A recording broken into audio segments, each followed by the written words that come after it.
Under the stars. The night was perfectly still, with a clear sky filled with countless stars stretching endlessly above the rolling hills of their family farm.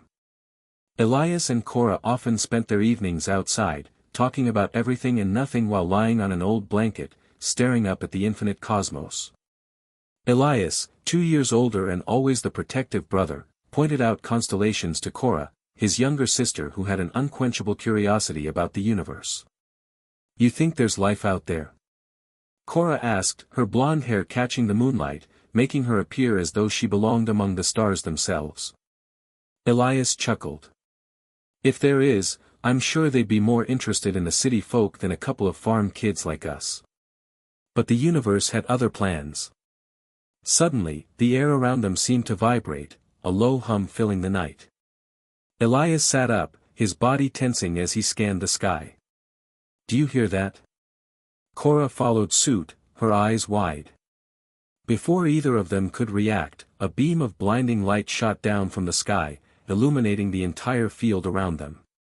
It was as if the stars themselves had reached down to pluck them from Earth. The hum grew louder, the light intensifying until the world around them disappeared in a blur of shimmering energy. Elias tried to grab Kora's hand, shouting her name, but his voice was swallowed by the light. His vision swam, the familiar feel of the earth beneath him replaced by cold, metallic pressure as if they were being pulled up and away from everything they knew. Panic surged through him, but then came the blackness. The awakening. When Elias opened his eyes again, he found himself lying on a hard surface in a dimly lit chamber. The air was thick, humming with the unfamiliar scent of strange machinery. Kora was next to him, stirring but unharmed. He reached for her, shaking her gently. "Kora, wake up." She blinked, her eyes adjusting to the low light, confusion flooding her face. "What, where are we?" Elias scanned the room, cold metal walls, strange symbols glowing faintly, and a soft mechanical hiss filled the silence. They were no longer on Earth. The door to the chamber slid open with a hiss, revealing a group of towering alien figures. Their skin was a mottled gray, ridged and lined like ancient stone, with eyes that gleamed like burning coals. Their leader, who stood a head taller than the rest, wore ornate armor marking him as someone of importance. Elias instinctively stepped in front of Kora, his hand gripping her arm protectively. "Humans," the leader rumbled, his voice like grinding rocks. "You are here by the will of the Galactic Council. You have been chosen for a test of honor. You should feel privileged." "Privileged?" Elias spat, glaring up at the alien. "You kidnapped us from our home." The leader's lip curled in what might have been a smile or a sneer. "Indeed. And soon you will have the honor of facing our ancient war beast in the arena. It is a tradition among our people, a way to test the bravery and worth of those we deem interesting." Kora gasped, her eyes wide with fear. "You can't do this." The leader ignored her, motioning to his guards. "Take them to the preparation chambers. The feast begins soon." Elias's mind raced. Beast? Arena? War beast? None of this made any sense, but he knew one thing for sure, they were in serious danger. The aliens believed them to be prey in some twisted game, meant to entertain and prove their worth by surviving whatever monstrous creature they were about to face. Into the arena. The guards moved in, their heavy steps echoing ominously. Elias stood his ground, heart pounding in his chest. He had no weapons, no plan, but he wasn't about to let them take Kora without a fight. One of the guards roughly grabbed Elias by the arm, but before he could struggle, Kora stepped forward. "Wait," she shouted, her voice shaking but steady. "If we pass your test, what happens to us then?" The leader turned, clearly amused by her courage. "If you survive the war beast," he said, "you will earn our respect and perhaps, your freedom." It wasn't much, but it was a sliver of hope. Elias looked at Kora, her face pale but determined. They would face whatever this war beast was, and they would survive together. The guards led them down a series of winding metallic corridors, deeper into the alien ship. The further they walked, the more ominous their surroundings became. The sound of distant roars and the clanking of heavy chains echoed through the halls, each noise amplifying the growing dread in Elias's chest.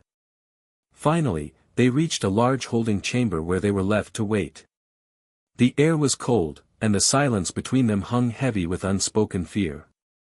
Kora turned to her brother, her eyes wide with uncertainty. "Elias, what are we going to do?" Elias pulled her into a hug, trying to offer what little comfort he could. "We'll get through this, Kora. We always do. Whatever they throw at us, we'll face it together."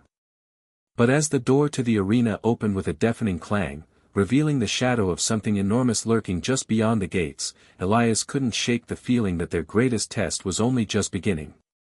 The arena was vast, its walls rising high and lined with sharp spikes that gleamed under artificial light. Thousands of alien spectators filled the stands, their strange forms illuminated by glowing orbs that floated above them. The air was thick with anticipation, the hum of excitement palpable. Elias and Kora stood at the center, their hearts racing as the gates on the far side of the arena began to grind open. The unexpected bond. The sound echoed ominously, and from the darkness beyond, a deep growl rumbled through the ground beneath their feet. Elias clenched his fists, every muscle in his body tensed in preparation. He had no weapon, no means of defense, just his will to survive and protect his sister. Kora stood beside him, her eyes fixed on the open gate, her breath coming in shallow gasps. "What do we do, Elias?" He wished he had an answer for her, but the truth was he had no idea. "Stay close to me," he said, his voice steady despite the fear gnawing at his insides. "Whatever happens, we stay together." The beast emerged from the shadows, a hulking mass of muscle, scales, and fury. It stood on 4 powerful legs, its body easily the size of a small house. Its scales shimmered in hues of black and silver, and its eyes, glowing red with rage, scanned the arena with cold, calculating intelligence. Chains clinked as it shook its massive head, revealing a mouthful of razor-sharp teeth. The crowd roared as the war beast stepped fully into view, its growl reverberating through the air. Elias and Kora were frozen, their hearts pounding as they faced the creature that was meant to end their lives. For a brief, terrifying moment, Elias considered the possibility that this might be the last thing they ever saw. But something strange happened. The beast did not immediately attack. It sniffed the air, turning its head toward Elias and Kora as if studying them. The tension in the arena mounted, the crowd falling silent in anticipation of the carnage to come. "Why isn't it attacking?" Kora whispered, her voice trembling. "I don't know," Elias replied, his eyes never leaving the beast. "But we can't just stand here. If we run, maybe it'll give us a chance to." Before he could finish, the beast let out a deafening roar, its massive body lunging forward. Elias grabbed Kora's arm and pulled her to the side, narrowly avoiding the beast's claws as they dug into the ground where they had stood moments before. The sheer force of the creature's movement sent a shockwave through the arena, and Elias felt the sting of dust and debris hitting his face. They scrambled to their feet, breathing heavily, but again the beast didn't follow up with a second strike. Instead, it stood still, watching them with its fiery red eyes. Elias could feel his heart pounding in his chest, fear surging through his veins, but there was something else, a growing sense of curiosity. The beast wasn't attacking the way he expected. It seemed almost hesitant. "Kora," he said quietly, "it's not acting like it's trying to kill us." "I noticed," Elias said, wiping the sweat from his brow. "But why?" "The human heart." Before they could come up with a plan, the beast let out another growl, this one less aggressive and more inquisitive. It lowered its head, its nostrils flaring as it sniffed the air around them. Elias didn't move, his instincts screaming at him to run, but something held him in place. The beast's eyes locked onto his, and for a moment, time seemed to stand still. There was something in its gaze, something intelligent. It wasn't the mindless killing machine the aliens had described. It was studying them, waiting. Elias took a deep breath and, against all reason, took a cautious step forward. "Stay behind me," he whispered to Kora, feeling her grip tighten on his arm. "What are you doing?" she asked, panic lacing her voice. "I don't know," he admitted, his eyes still locked on the beast. "But I don't think it wants to hurt us." Elias continued his slow approach, his heart pounding in his chest. Each step felt like a leap into the unknown. The war beast lowered its head further, its glowing red eyes narrowing as it watched him. The crowd, which had been roaring with excitement moments before, was now silent. Everyone was waiting for the beast to strike, waiting for the inevitable. But the strike never came. Elias stopped just a few feet from the beast, his pulse racing. He could feel its hot breath on his skin, smell the strange metallic scent that seemed to radiate from the creature's body. His instincts screamed at him to run, to fight, to do something, anything, but he stayed rooted in place. Slowly, he extended his hand, his fingers trembling. The beast's eyes followed the movement, its massive head tilting slightly to the side in a gesture that was almost curious. "What are you doing?" "Elias, don't," Kora's voice was a frantic whisper behind him. Before she could finish, the war beast leaned forward, letting its snout brush against Elias's outstretched hand.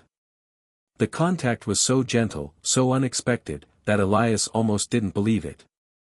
His breath caught in his throat, his mind struggling to process what was happening. The beast wasn't attacking.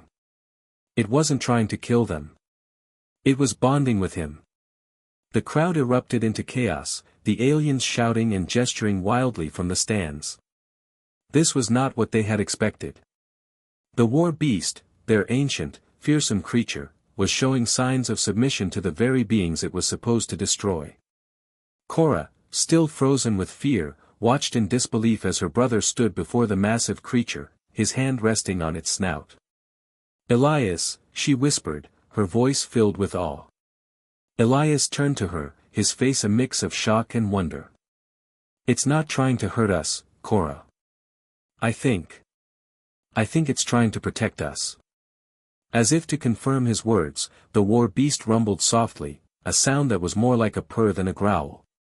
It lowered itself to the ground, lying at Elias's feet, its massive head resting near his boots.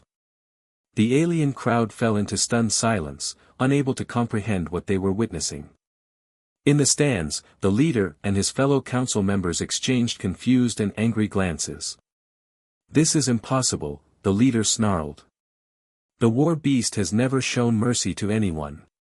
But Elias understood something the aliens didn't. The beast wasn't showing mercy, it was showing recognition. It recognized in them something the aliens had lost long ago: compassion, innocence, and the capacity for genuine connection. The council leader stormed down to the arena floor, his face twisted with rage. "This changes nothing.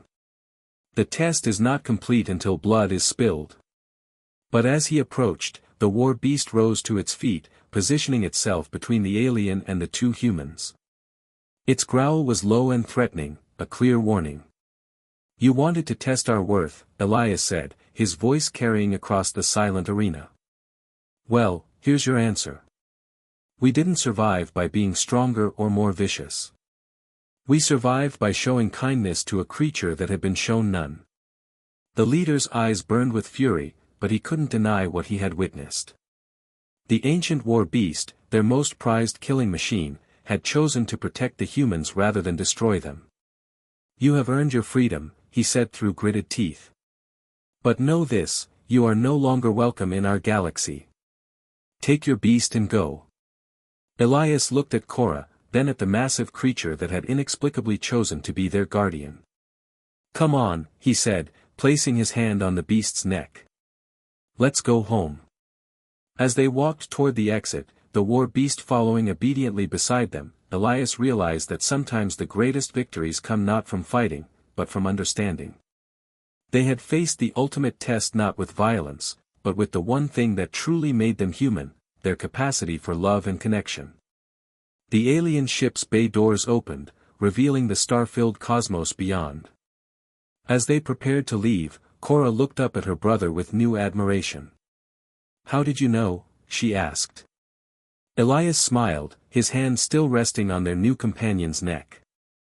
Sometimes you just have to trust your heart, even when everything else tells you to run.